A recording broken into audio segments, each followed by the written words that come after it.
예수님께서 우리에게 오셨습니다. 아멘. 예수님께서 나에게 오셨습니다. 예수님께서 어둠 속에 빛을 비추어 주셨습니다. 어떤 절망 가운데도 예수님이 희망으로, 평화의 왕으로 우리에게 오셨습니다.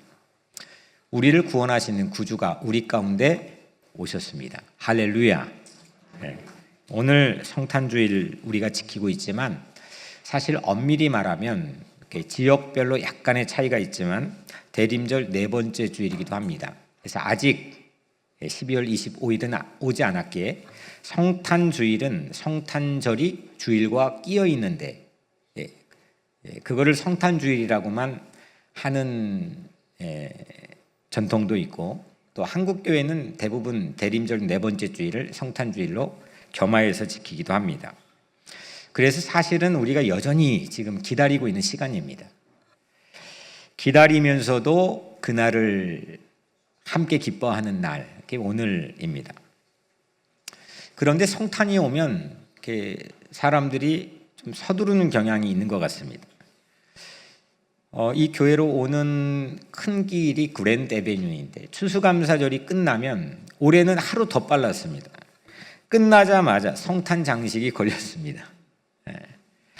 어떤 이유일진 누가 걸었는지 모르기 때문에 물어보기가 어려웠지만 맨하탄의 락카펠러 센터에도 트리를 일찍이 세웠습니다.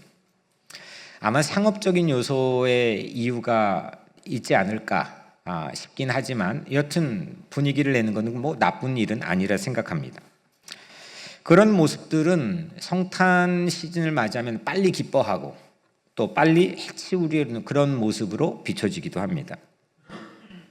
이런 서두름, 이런 성탄의 서두름에 우리가 혹 묻혀갈 수도 있겠구나 라는 그런 생각을 해보았습니다.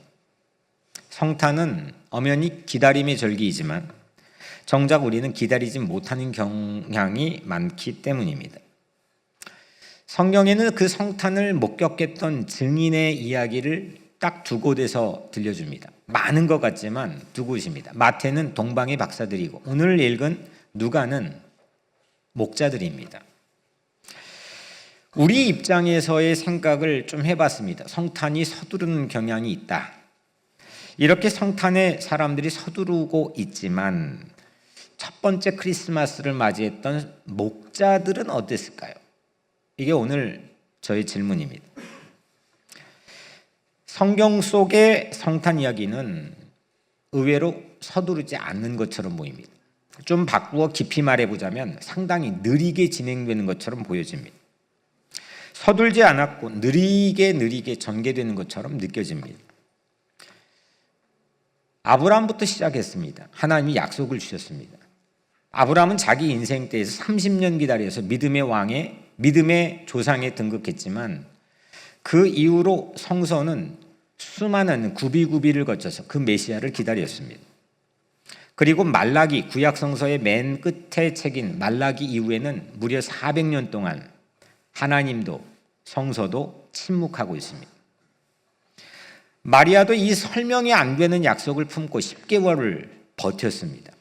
기다렸습니다. 성탄은 의외로 이미라고 하는 시간보다 아직이라는 시간을 훨씬 더 많이 보여주고 있다 생각합니다. 오늘은 목자들의 입장의 성탄을 우리가 생각해 보려고 합니다. 성탄이 목자들을 통해서 우리에게 소식이 들려졌다라고 하는 그 사건이나 아니면 우리 입장에서가 아니라 실제 그때 목자들의 입장의 성탄은 어떠했을까를 생각해 보려고 합니다. 다시 말하면 아직이라고 하는 시간, 그 시간이 훨씬 더 많이 있는 걸로 묘사되고 있는 목자들, 그 시간을 우리는 더 주목해 보려고 합니다. 2차 세계대전이 끝난 직후에 세계의 많은 크리스찬들, 신학자들이 그런 질문을 던집니다. When it hurt, where is God? 우리가 상처받을 때 하나님 어디에 계셨습니까? 이건 상당히 중요한 화두가 됩니다. 이 질문으로 인해서 결국 뉴욕에 있는 유엔도 세워졌습니다. 수많은 새로운 방향들이 결정되었습니다. 상당히 중요한 질문입니다. When it hurt, where is God? 우리가 상처받을 때 하나님은 어디 계셨습니까? 아주 솔직한 질문입니다. 교리나 우리 신앙의 전통에 묻어가지 않고 서둘지 않고 실제로 우리의 실존, 고난의 한복판인 실존에 관한 질문입니다. 왜 아직입니까? 왜 아직입니까? 왜 하나님 지금 오지 않으셨습니까? 왜 이렇게 느리십니까? 우리가 서두르면서 혹 지나쳐버린 이 질문, 그냥 우리의 자존심이나 우리의 외형 때문에 묻어버리는 그런 질문을 성탄은 사실은 회피하지 않습니다. 이 솔직한 질문 가운데 오늘 본문은 우리를 세워둡니다. 하나님은 왜 이렇게 늦게 오시는가? 첫 번째로 하나님은 우리의 지친 현장으로 찾아와 주십니다. 목자들은 오늘 본문의 첫 번째 절에서 그 당시에 어디에 있었죠? 들판에 있었습니다. 게다가 낮이 아니라 밤이었습니다. 일하는 중이었습니다. 우리 교회도 아주 오랜 기간 동안 우리가 자는 밤의 시간에 일하시는 세 분이 계십니다. 낮에 일해도 힘든데 아무리 오래 그게 지속됐다고 하더라도 낮에 일해도 힘든데 밤에 일하는 것은 더 지치게 만듭니다. 더 쉽지 않은 일입니다. 바로 그런 때입니다. 그런 때 목자들이 우리처럼 빨간색 옷을 입고 성탄을 맞이할 만반의 준비를 갖추었겠습니까? 그런 흔적은 오늘 본문에 전해진 이야기 안에는 전혀 없습니다. 그들은 사실 영적 각성의 기미도 보이지 않았습니다. 오히려 밤의 들판의 밤, 이것이 그들의 삶의 치열함을 우리에게 보여주고 있습니다. 목자들은 그저 이 깊은 밤을 넘어가려고, 그래서 다른 새날의 아침을 맞이하려고 피할 수 없는 교대 근무로 서고 있었습니다. 우리에게도 그런 상황들이 곧잘 있습니다. 아침이 오지 않을 것 같은 밤을 지날 때가 있습니다. 이거 진짜 낫는 건가? 나 일어날 수 있는 건가? 나 살 수 있는 건가? 이 터널의 끝이 있는 건가? 이 시대, 이 암흑한 시대는 언제 끝나는가? 당연히 머물 집에서, 당연히 그 밤이라면 머물러야 될 그 집에서 나와버린 채 어둠 속에서 버티기만 해야 되는 사람들이 우리 주변에는 많이 있습니다. 서둘러서 그냥 이 성탄을 맞이해버리고 빨리 해치워버리면 우리는 그 사각지대에 있는 사람들, 또 내 영혼, 솔직한 내 삶의 현실 자체를 놓쳐버릴 우려가 아주 많이 있습니다. 그 시간은 기다린다는 게 공허해지고 신앙마저 힘이 빠져버린 그런 밤이 누구에게나 찾아올 수 있습니다. 목자들도 그러했을 겁니다. 이 목자들은 하나님을 기다리지도 메시아를 논하거나 말하지도 않았습니다. 그저 하루를 견디고 있었을 뿐입니다. 이것이 본문의 솔직한 풍광 아닐까요? 그러나 그 지친 현장, 그 아침을 상상하기 어려운 그 밤의 현장, 집이 아닌 그 들판의 현장, 쉼이 아닌 일해야 되는 피할 수 없는 교대 근무의 현장, 그 현장으로 하나님이 찾아오셨습니다. 그것이 성탄입니다. 인간의 준비가 아니라 우리처럼 아이들이 막 뭔가 발표할 것들을 준비하고 그 기쁜 성탄을 맞이하기 위해 우리의 패션과 우리의 모든 것, 관계들을 점검하고 그런 만반의 준비가 아니라 그냥 이렇게 지친 인간의 무력한 현실 한복판으로 하나님은 스스로 들어오셨습니다. 이게 성탄입니다. 하나님은 우리가 충분히 강해졌을 때가 아니라 더 이상 혼자 건널 수 없을 때 거기에 하나님은 사람의 모양으로 오셨습니다. 성탄은 인간의 최선 위에 세워진 사건이 아니라 인간의 한계 한복판으로 절벽 끝으로 들어오신 사건이 성탄입니다. 성탄은 이렇게 지친 일상으로 시작되었습니다. 우리가 최선이 아닌데도, 준비가 덜 되었는데도 하나님은 우리에게 오셨습니다. 아멘. 지친 일상인데도, 아침을 상상할 수 없는 밤인데도 하나님은 찾아오셨습니다. 이것이 성탄입니다. 우리가 노력해서 무언가를 완벽한 최상의 레벨로 준비하는 것이 성탄이 아닙니다. 성탄은 아무 준비가 안 됐는데도, 지쳐 있는데도, 희망이 사치인데도, 희망의 근거와 논리가 빈약한데도 그냥 찾아오시는 겁니다. 그게 성탄입니다. 두 번째로, 하나님은 참 느려 보이시는데 포기하는 법이 없으십니다. 우리는 이렇게 질문할 수 있습니다. 왜 하나님은 더 일찍 오지 않으셨을까? 왜 그때 우리를 방치하셨을까? 왜 고통이 깊어질 때까지 하나님은 아무 말이 없으셨을까? 왜 헤롯 시대 로마의 압제가 이렇게 가장 짙어져 갈 때 왜 하나님은 기다리셨을까? 하나님이 계시다면. 이 질문은 오늘날 우리의 질문에도 유효하지만 분명한 건 당시 목자들의 질문이었습니다. 하지만 본문은 하나님의 그 지연을, 하나님의 느림을 해명하려고 애쓰지 않았습니다.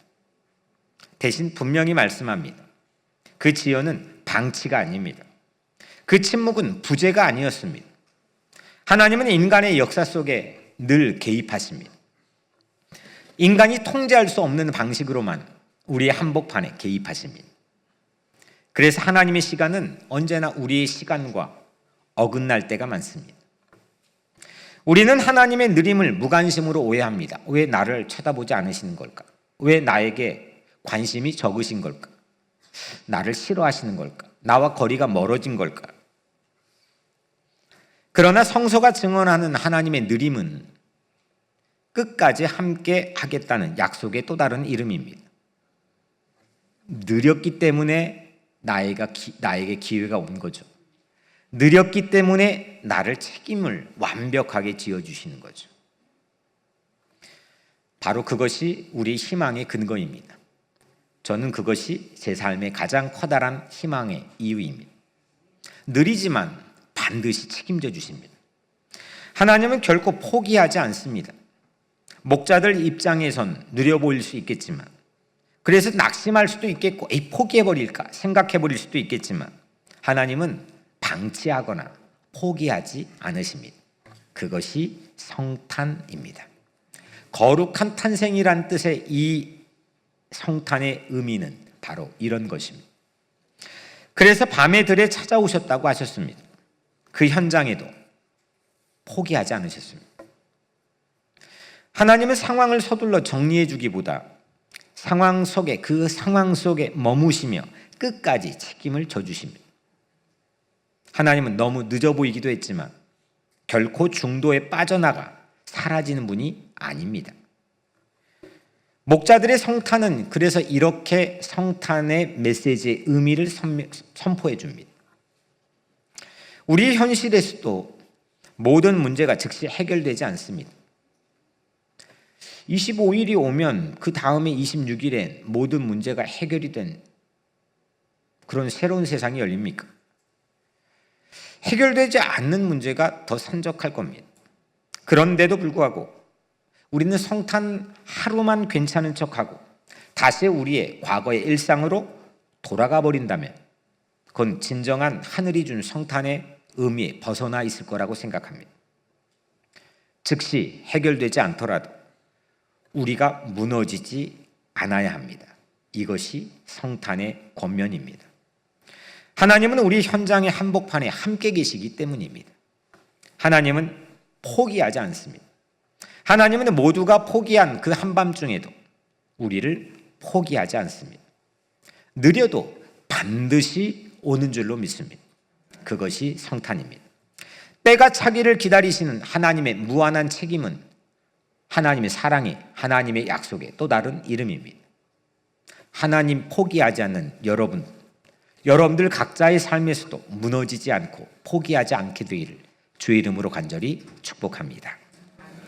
마지막 세 번째 성탄은 기다림이 헛되지 않았다고 하는 가장 황홀한 증거입니다. 성탄이 왔다고 해서 좀 전에 질문했지만 성탄이 왔다고 해서 세상이 곧바로 달라졌습니까? 이렇게 모든 인류의 사람들이 좋아하고 기뻐하는데 그 엄청난 에너지가 조금만 투입돼도 세상 바뀔 것 같은데 실제 성탄이 왔다고 해서 세상이 곧바로 달라졌습니까? 12월 26일은 25일과 전혀 다른 세상입니까? 첫 번째 성탄 직후에도 그 간혹한 로마는 여전히 그 자리에 있었습니다. 가난도 사라지지 않았습니다.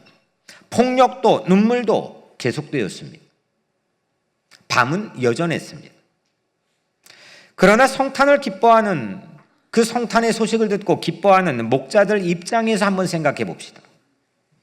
성탄은 이 기다림이 끝났다. 이젠 모든 고생이 끝났다라고 하는 일종의 선언에 머물지 않습니다. 이제 고생 다 끝났고 새로운 세상이 펼쳐지는 장면을 그들의 목자들의 성탄 이야기에서는 단 눈꼽만큼도 우리에게 보여주지 않습니다. 성탄은 아주 중요한 것을 우리에게 보증해 줍니다. 우리의 기다림이 헛되지 않았다는 것, 그걸 성탄은 우리에게 보증해 줍니다. 우리의 눈물이 무시되지 않았다는 것, 역사가 하나님 없이 흘러온 것이 아니라는 것, 그걸 성탄은 우리에게 보증해 줍니다.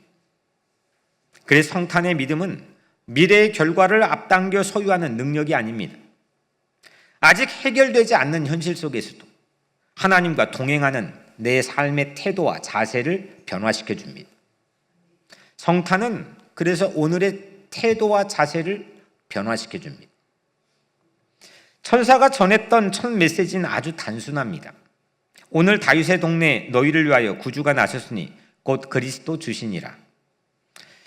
그동안 기다림이 헛되지 않았다는 진실 하나로 오늘의 목자들의 태도는 완전히 달라집니다. 그들은 찬송하며 돌아가니라 라고 하는 이야기로 이 이야기는 끝을 맺습니다. 또한 너희를 위하여 구주가 나셨으니 너희를 위하여입니다. 구주가 나신 성탄의 이유는 너희를 위하여라고 오늘 본문은 말씀합니다. 성탄은 오늘이라고 하는 시간의 전환을 넘어서서 관계 회복의 목적을 두고 있습니다. 너희를 위하여. 하나님께서 너희를 위하여 예수를 보냈다는 겁니다. 너희를 위한 거라는 겁니다. 이건 관계입니다.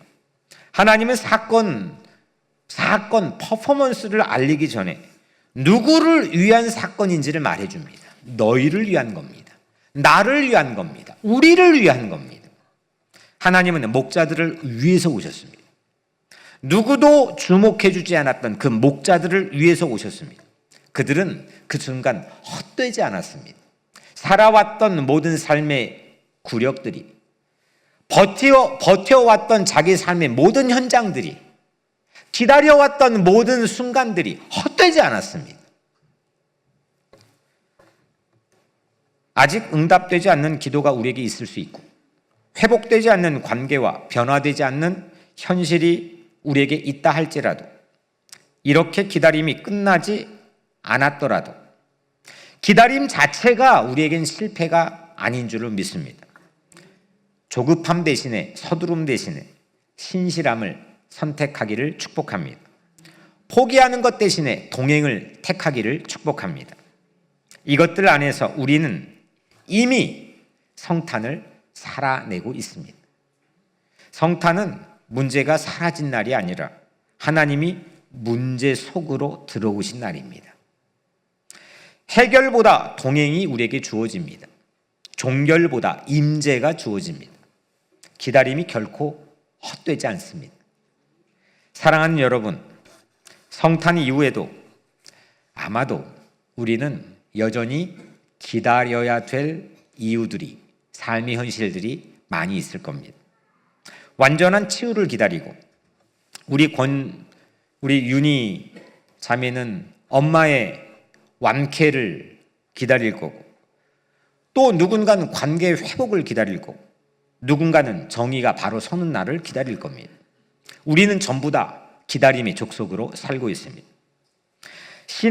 신앙이 깊어진다는 것은 그 기다림이 이제 종료되고 끝이 나고 모든 문제가 해결이 되고 사라진다는 뜻이 아니라 그 기다림으로 어떤 상황에서도 어떤 때에도 무너지지 않는다는 의미입니다. 성탄은 아직 오지 않은 때 무너지지 말고 살라고 우리에게 말해주는 메시지입니다. 하나님은 이미 오셨습니다. 그리고 또다시 오실 것입니다. 그 사이의 공간, 이미 오셨고 아직 오지 않은 이 사이의 공간, 그 공간을 우리는 살고 있습니다. 그 사이의 공간, 그 아직의 시간을 우리는 믿음으로 채워 사는 겁니다. 오늘 성탄은 이 시대의 목자들인 여러분들에게 묻습니다. 여전히 기다릴 수 있겠느냐고, 여전히 무너지지 않을 수 있겠느냐고, 여전히 버텨 견뎌낼 수 있겠느냐고, 이 모두가 절망이라 말하는 이 시대 속에서 여전히 희망을 간직할 수 있겠느냐고. 그 질문 앞에 우리가 고개를 끄덕일 수 있다면 성탄은 이미 우리 안에 시작되고 있는 것입니다. 기도하겠습니다.